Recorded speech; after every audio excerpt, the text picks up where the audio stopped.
How's everyone doing? Hope you're all having a fantastic day, and welcome back to another Microsoft Flight Simulator weekly update video. This one is going to be for the development update that Microsoft Flight Simulator brings out every single week, meaning this is going to be for the June 30th update, where Microsoft Flight Simulator is very happy about the amount of data that was given or received from the Xbox stability testing, where you were able to participate in and basically help them out with the issues that they're facing with the Xbox stability.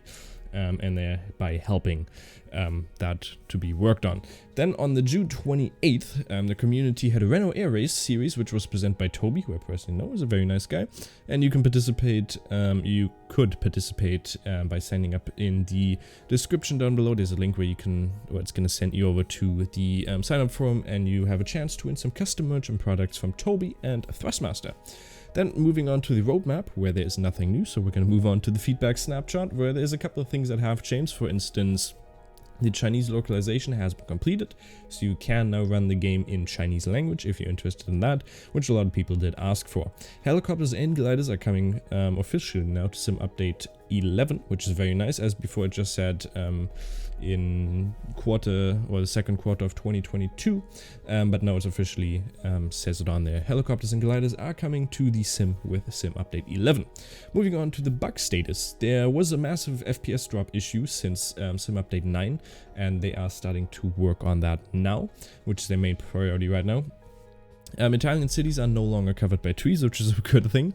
And then the countdown numbers and go for the Maverick update do not disappear when they don't disappear after a certain amount of time when they're supposed to disappear, and that is also being worked on. And some other issues which are being investigated, which I'm not going to talk about because they're not that big until they're actually being started to work on.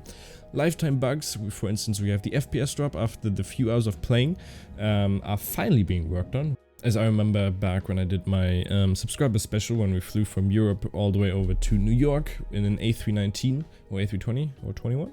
Don't remember exactly which one it was, but once we flew, or after we flew for like 8 hours, the FPS dropped so massively that once I was in New York I had around 2 FPS, and I completely quit because I couldn't land, and it was the worst thing I've ever experienced in the Microsoft Flight Simulator history.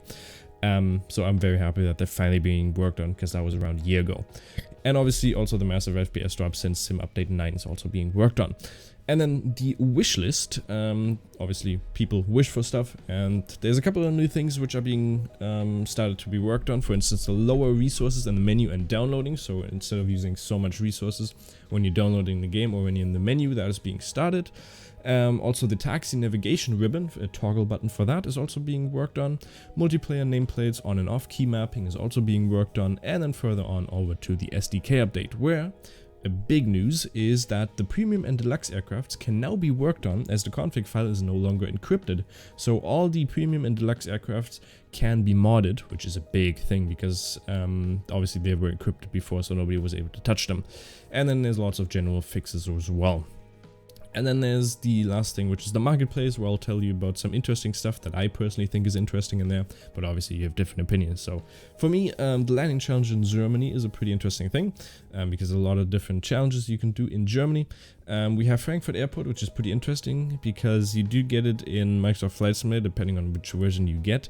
But if you don't have that version, you can obviously get the Frankfurt Airport, which is, if it looks good, obviously it's a nice buy because it's a big airport.